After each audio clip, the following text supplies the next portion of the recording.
La marche verte, la marche noire, ce que le Maroc ne raconte pas à ses enfants. La marche noire ne vient pas de nulle part, elle n'est pas un geste brutal, isolé, sorti d'un coup de tête de Boumedienne. Elle est la réponse finale à 12 ans d'agression délibérée du Maroc contre l'Algérie et contre les Algériens installés au Maroc. Le 18 décembre 1975, Boumedienne ordonne la marche noire. Des dizaines de milliers de Marocains sont expulsés en 48 heures. C'est un drame humain réel que personne ne nie. Des familles séparées, des vies brisées, des gens qui n'avaient rien demandé. Boumedienne ne le fait pas de gaieté de cœur, mais il ne le fait pas non plus dans le vide. Il répond à une chronologie précise. Pour comprendre la marche noire, il faut remonter 12 ans en arrière. En 1963, à peine un an après l'indépendance algérienne, le Maroc attaque l'Algérie, fraîchement indépendante. C'est la guerre des sables, le Maroc est battu, mais cet acte belliqueux est le premier d'une longue série. Dès 1963, le Maroc inaugure une politique de spoliation des biens algériens sur son territoire. On estime que plusieurs milliers d'Algériens quittent le Maroc dès cette période. Certains choisissent même la nationalité marocaine pour tenter de conserver leurs biens. C'est une première spoliation diffuse, progressive, non assumée officiellement, mais bien réelle. 10 ans plus tard, le 2 mars 1973, Hassan II franchit une nouvelle ligne rouge. Il signe le Daïr numéro 1-73-213, un décret royal nationalisant toutes les terres agricoles appartenant à des étrangers installés au Maroc. Le décret prévoit explicitement l'indemnisation de tous les propriétaires concernés. Les Britanniques sont indemnisés, les Français sont indemnisés, les Espagnols sont également indemnisés, tous les Occidentaux, y compris d'anciens colonisateurs du Maroc lui-même, sont indemnisés. Seuls les Algériens ne sont pas indemnisés, ils ne reçoivent rien, 0 dirham. Les chiffres sont précis et documentés. 273 familles algériennes spoliées, 15 965 hectares de terres agricoles fertiles confisqués, transférés à la Sogeta, société d'État marocaine, valeur actuelle estimée à près de 2 milliards d'euros, jamais restitués, jamais indemnisés jusqu'à ce jour. Pourtant, une convention bilatérale de 1963 garantissait aux Algériens les mêmes droits qu'aux autres ressortissants étrangers. Le Maroc a violé ses propres engagements.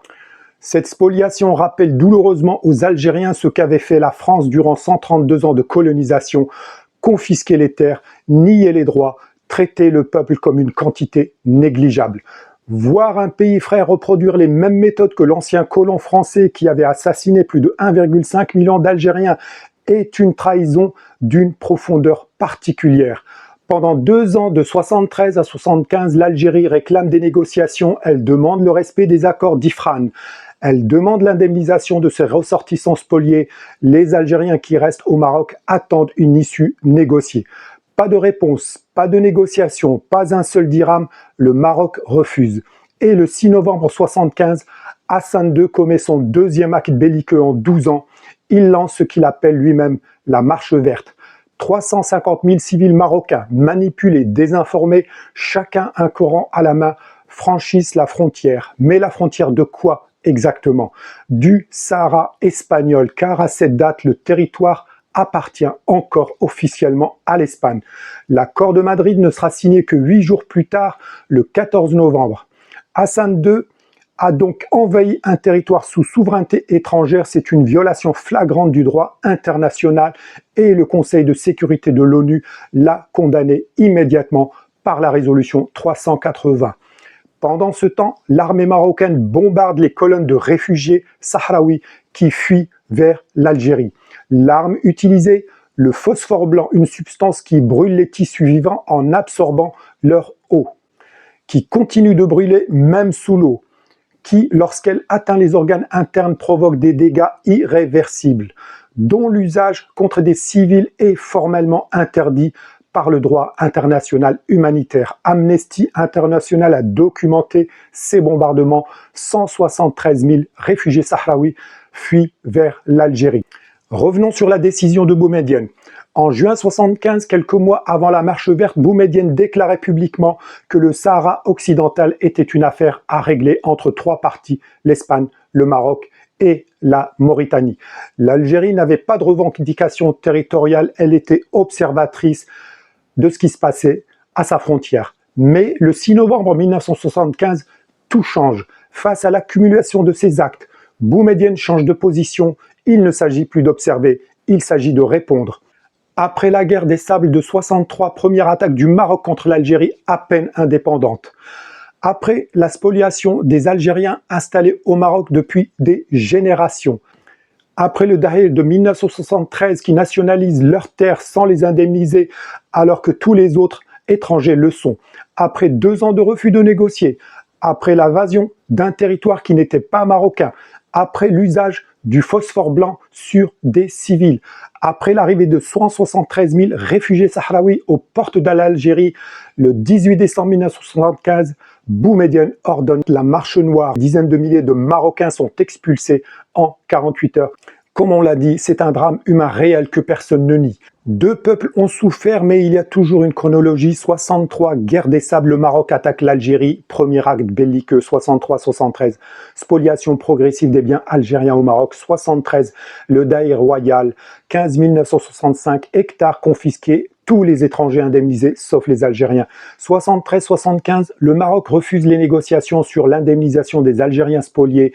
Novembre 75, invasion du Sahara occidental, bombardement de civils au phosphore blanc, 173 000 réfugiés aux portes de l'Algérie.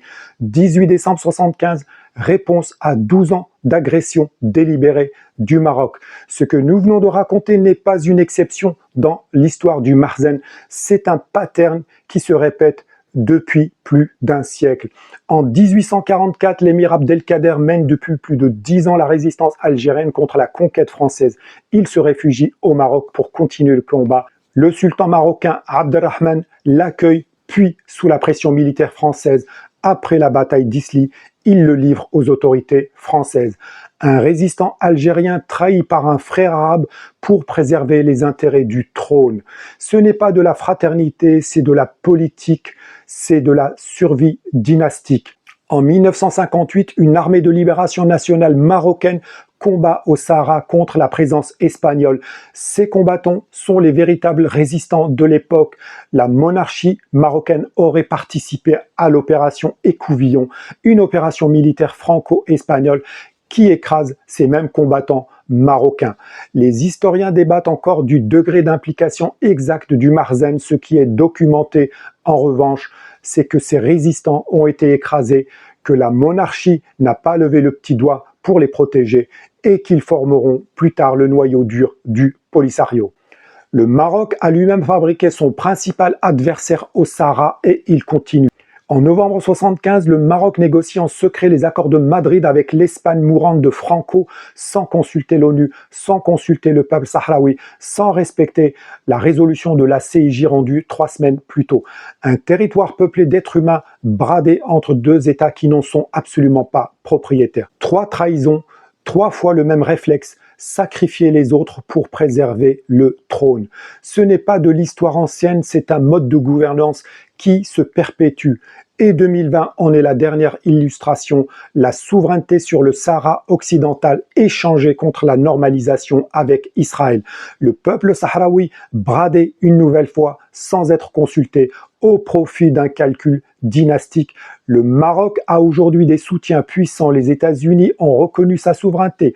Sur le Sahara occidental en 2020, la France a déclaré le plan d'autonomie marocain comme unique base sérieuse. L'Espagne a abandonné sa position historique de défense de l'autodétermination sahraoui. Mais relisons ce que ces soutiens ont coûté. Les États-Unis ont accordé leur reconnaissance en échange de la normalisation du Maroc avec Israël. La France a obtenu des contrats commerciaux et militaires de plusieurs milliards d'euros, argent qu'elle va prêter au Maroc pour qu'il lui achète. L'Espagne a obtenu que le Maroc contrôle les flux migratoires autour de Ceuta et Melilla. On a vu Ceuta récemment devenu un moyen de chantage sur l'Espagne. Ce ne sont pas des amis, ce sont des partenaires de circonstances animés par leur intérêt propre. Ils vous soutiennent aujourd'hui parce que vous avez quelque chose à leur offrir. Ils vous tourneront le dos dès que le rapport de force changera. L'histoire en offre d'innombrables exemples. L'Algérie, elle, n'a jamais conditionné son soutien au peuple sahraoui à une contrepartie. Elle accueille 173 000 réfugiés depuis 50 ans dans le désert sans compensation. Elle n'a jamais retourné sa veste au gré des intérêts du moment. Elle n'a jamais vendu son soutien contre une normalisation ou un contrat. La différence entre un allié de conviction et un allié de circonstance se mesure dans la durée et dans les moments difficiles.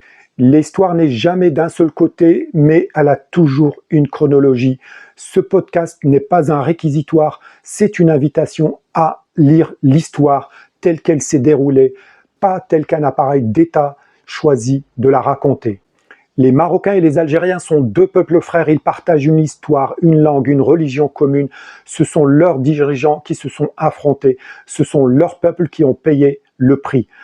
Comprendre ce qui s'est réellement passé entre 63 et 75 n'est pas une agression envers le peuple marocain, c'est le seul chemin vers une réconciliation sincère. On ne bâtit pas le Grand Maghreb sur des mensonges d'État, on le bâtit sur une vision partagée.